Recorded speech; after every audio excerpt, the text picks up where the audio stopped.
¿Qué película vemos? Eran superhéroes, ¿no? Va, ¿Cómo se llama esta? La de donde está el villano pelón. Megamente. No, donde el prota tiene que lidiar como con su propósito de vida. Megamente. No. Donde tiran a Netanyahu del cielo. Superman. ¡Sí! Va, ¿La pasarán en el 5? vete a la mierda.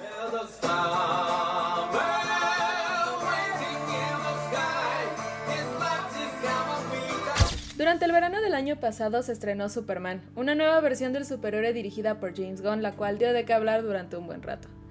Y sí, ya sé, hay infinidad de versiones y análisis sobre esta película, pero mi aporte no va hacia el contenido de la película en sí, sino hacia el efecto que generó en los espectadores y cómo este efecto pasó más rápido de lo que uno esperaba.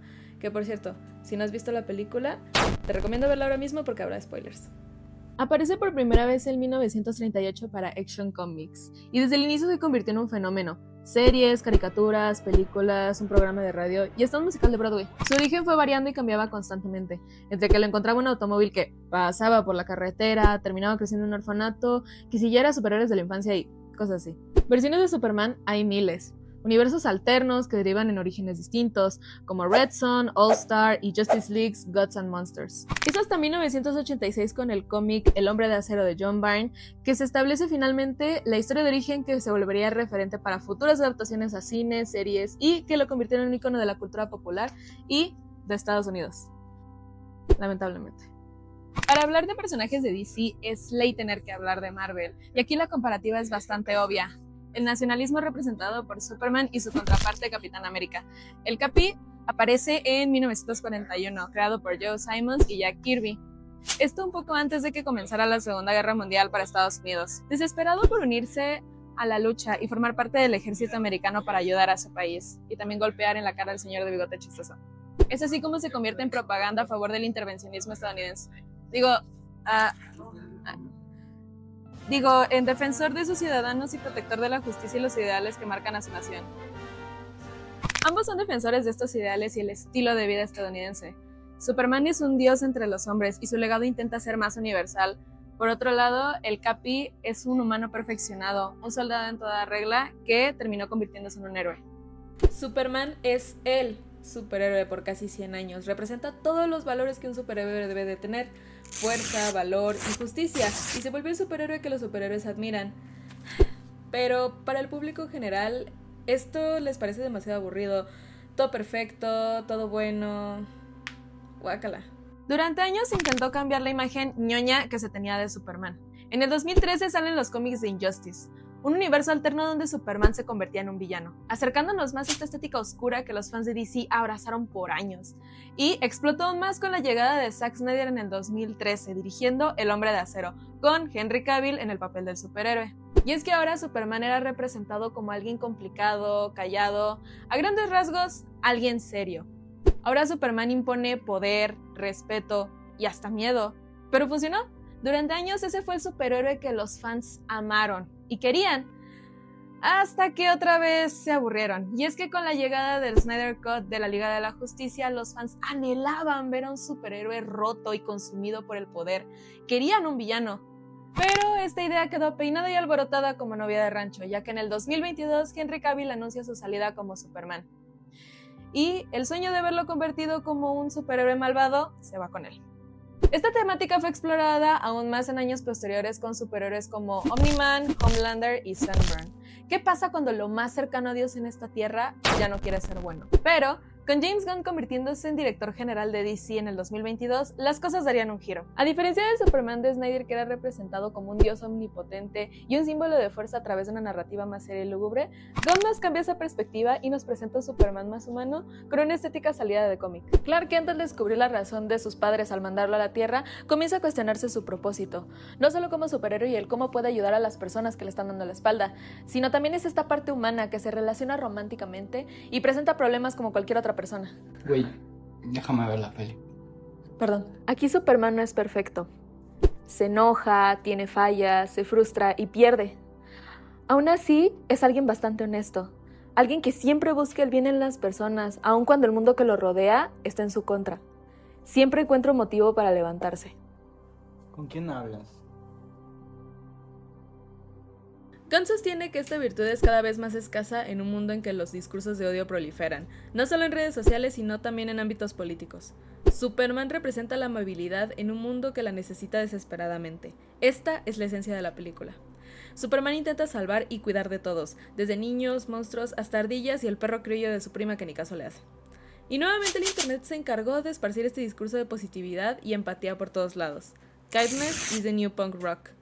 Todos queríamos ser Superman, hasta que ya nadie se acordaba de la película, y como pasó con el boom del rosa con Barbie, la efervescencia pasó, salieron otras películas y la gente empezó a buscar otras cosas que estuvieran de moda. Y a ver, no todo pasó sin pena ni gloria. Gracias al filme, muchos perros Malish fueron adoptados el año pasado. Nada puede salir mal de eso, ¿verdad?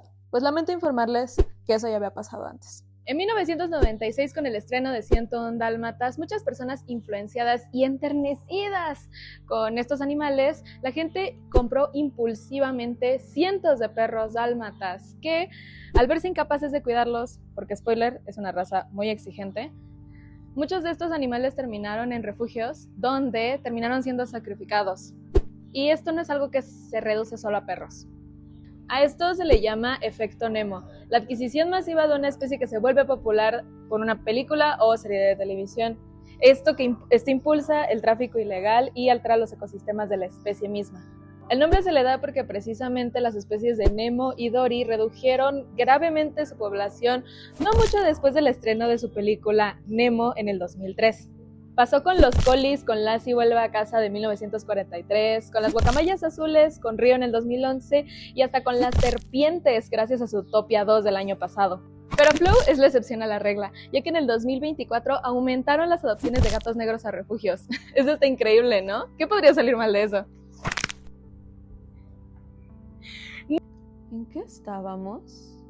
Superhéroes. Aquí en Latinoamérica tenemos referentes como el Chapulín Colorado, Calimán, Chicuatl, Cuatl del Defensor, Mamá Lucha, Capitán Dinamita, El Animal Urbano, Super Bigote.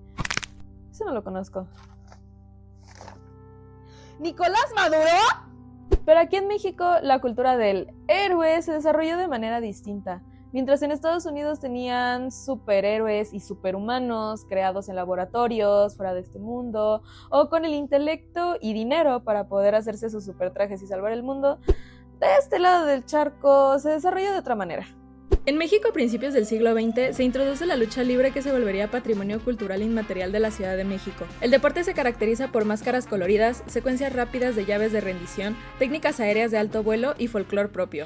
El combate se veía representado por una teatralidad, donde el bien y el mal, técnicos y rudos, se enfrentaban en una arena en igualdad de condiciones, donde todo podía pasar. Los técnicos, valga la redundancia, utilizan técnica. Respetan las reglas, cabeza y corazón del juego, buscando la aprobación del público.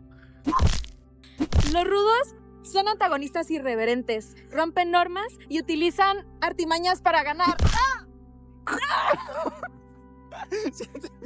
Era una narrativa que daba al obrero mexicano una razón para enojarse por las injusticias del ring y emocionarse cuando el bien vencía ante la adversidad. En los años 70, esta narrativa salta a la pantalla grande y El Santo y Blue Demon fueron los mayores referentes para enfrentarse al mal, ahora en forma de monstruos arquetípicos y entes sobrenaturales. La lucha libre no es solo un espectáculo, se volvió una manera de contar historias y representar héroes y villanos reales, donde cualquiera se puede poner la máscara y subir al ring, donde cualquiera puede elegir hacer el bien o el mal. ¿Eso qué tiene que ver con Superman? Entiendo por qué Superman es percibido como alguien aburrido. Veamos por un lado a Spider-Man, uno de los superhéroes más populares. También es optimista, pero su vida personal y su vida de superhéroe son un desastre. Casi siempre le va mal en el amor, no gana todas las batallas, es joven, pobre. En la mayoría de los casos sigue viviendo con tía May, estudia, trabaja y lucha contra el crimen. Y no logra equilibrar ambos mundos y aún así es alegre y elige ayudar a los demás. Pero ese es el cariño que se le tiene a Spider-Man, porque de todos los problemas que tiene, probablemente tú también tengas uno de esos y te puedas identificar con eso. En cambio, Superman lo tiene todo. Estabilidad en su vida de héroe y civil, un trabajo estable, padres amorosos, infinidad de habilidades. Aspiras a ser Superman, no te identificas con él. Superman se reescribe, sin embargo no nos trae nada nuevo, sigue siendo el mismo ñoño carismático y bueno, pero su bondad no nace de su naturaleza kryptoniana, nace de él. Su origen no define quién es, ni las etiquetas que se le asignaron, son las experiencias que ha vivido que lo llevan a ser quien es, los valores que sostiene, la gente con la que creció y con quien elige seguir viviendo, son quienes le dan la fuerza para poder seguir haciendo el bien. He is not doing things because of someone outside himself. He's doing things because of that's what he believes. It's not an outside force telling him what to do or what to think. He's doing it. It's not destiny. Right. It's his own choice. La película aparece en un contexto sociopolítico bastante caótico y seguimos viviendo tensiones externas, pero poco a poco nos acercamos a una realidad distópica donde literalmente salen una serie de documentos donde se confirma que las personas con mayor poder político y económico pueden cometer los actos más atroces y desagradables y aún así quedar impunes. Una realidad que estamos normalizando y nos estamos desensibilizando de todo lo malo que está pasando en el mundo y terminamos diciendo ni modo. Creo que ese es el mensaje de la película. No deberíamos de ser buenos porque se ve cool o nos hace ver bien ante los demás. Debemos de ser buenos porque en un mundo donde el odio crece, hacer el bien es un acto revolucionario y porque todos tenemos el poder de elegir. El deber llama.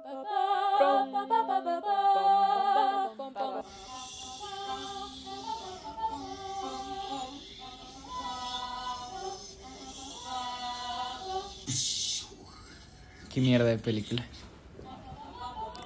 Cabrón, está chida.